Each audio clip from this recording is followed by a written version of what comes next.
Evolution of NATO-Ukraine relations.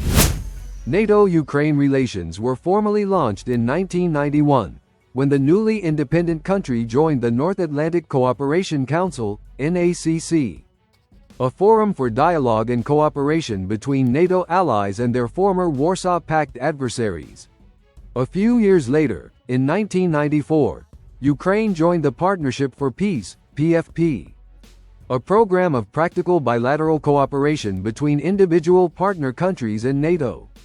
It was one of the founding members of the Euro-Atlantic Partnership Council, EAPC, which replaced the NACC in May 1997. The July 1997 Charter on a Distinctive Partnership remains the basic foundation underpinning NATO-Ukraine relations. The Charter established the NATO-Ukraine Commission as the main body responsible for advancing NATO-Ukraine relations. The Commission directed cooperative activities and provided a forum for consultation between the Allies and Ukraine on security issues of common concern.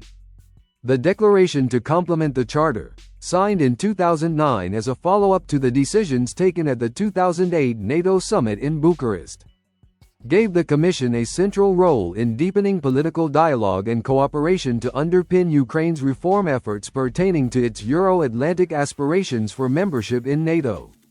The principal tool to support this process is the Annual National Program, ANP, which reflects Ukraine's national reform objectives and annual implementation plans. The ANP has been composed of 5 chapters focusing on political and economic issues, defense and military issues, resources, security issues, and legal issues. This includes reforms related to good governance, the fight against corruption, the rule of law, human rights, and the security and defense sector, in accordance with Euro-Atlantic principles and standards. Allies assess progress under the ANP annually. The responsibility for its implementation falls primarily on Ukraine. The Commission for Coordination of Euro-Atlantic Integration of Ukraine, chaired by the Deputy Prime Minister for European and Euro-Atlantic Integration, ensures the general coordination of its implementation by the state bodies. In 2023, the NATO-Ukraine Council was established as the successor to the NATO-Ukraine Commission. The change from Commission to Council demonstrates the strengthening of political ties and Ukraine's increasing integration with NATO. In the Council format, Ukraine sits alongside all NATO member states as an equal participant. The Council can be convened by the Secretary-General as well as by its individual participants, including Ukraine, for crisis consultations. The inaugural meeting of the NATO-Ukraine Council took place on the 12th of July 2023 at the Vilnius Summit.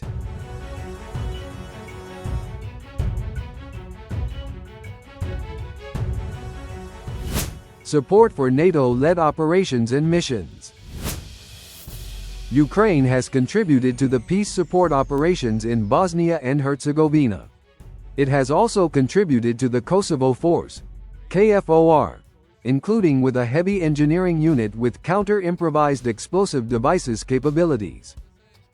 In support of the International Security Assistance Force, ISAF, in Afghanistan, Ukraine allowed overflight clearance and the transit of supplies, and contributed medical personnel to support provincial reconstruction teams in Afghanistan and instructors to the NATO training mission in Afghanistan.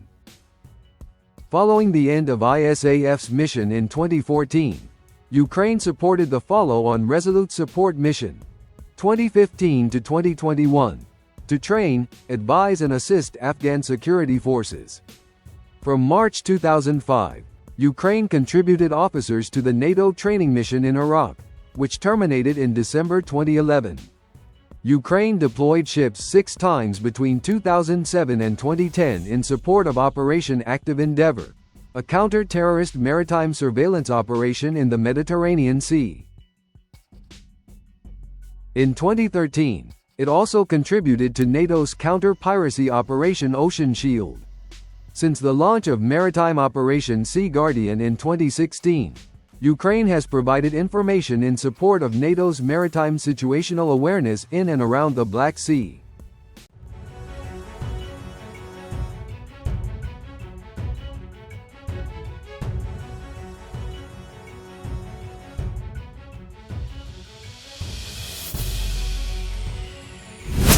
Response to Russia's war against Ukraine. NATO condemns in the strongest possible terms Russia's illegal, unjustifiable and unprovoked war of aggression against Ukraine, which gravely undermines Euro-Atlantic and global security and stability, and is a blatant violation of international law. NATO allies, in concert with relevant resolutions of the United Nations, UN, General Assembly, demand that Russia stop the war immediately, cease its use of force against Ukraine, and completely and unconditionally withdraw all its forces from Ukraine. Furthermore, NATO allies call on Russia to fully respect international humanitarian law, and to allow safe and unhindered humanitarian access and assistance to all persons in need. There can be no impunity for Russian war crimes and other atrocities, such as attacks against civilians and the destruction of civilian infrastructure, which deprives millions of Ukrainians of basic human services. All those responsible must be held accountable for violations and abuses of human rights and international humanitarian law, particularly against Ukraine's civilian population, including the forced deportation of children and conflict-related sexual violence. Russia's war has also had a profound impact on the environment, nuclear safety, energy and food security, the global economy, and the welfare of billions of people around the world. Allies and Ukraine strongly condemn Russia's decision to withdraw from the Black Sea grain deal and its deliberate attempts to stop Ukraine's agricultural exports, on which hundreds of millions of people worldwide depend. The overwhelming vote in the United Nations General Assembly condemning Russia's attempted annexation sent a clear and strong message that Russia is isolated and that the world stands with Ukraine, in defense of the rules-based international order.